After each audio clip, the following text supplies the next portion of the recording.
Welcome to the Tech Egg. Don't get scrambled. Enjoy the video. In this video, I will explain how to replace your work permit. We'll guide you through the straightforward process of getting a new employment authorization document, or EAD card. Whether your card is lost, stolen, or simply damaged, understanding these steps will help you apply efficiently.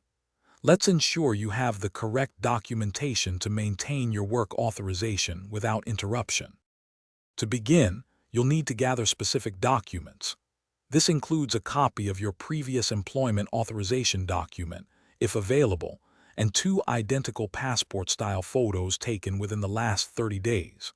Remember to sign your Form I-765 correctly.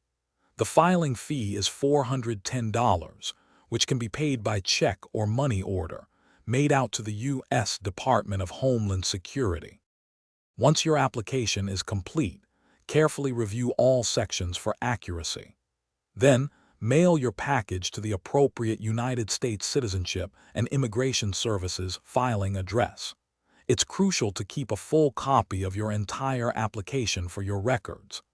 After submission, you should receive a receipt notice within approximately 2 to 3 weeks, confirming that your application has been received. After receiving your receipt, you might be scheduled for a biometrics appointment to provide fingerprints and a photo. You can track your case status online using the receipt number provided. This allows you to stay updated on your application's progress.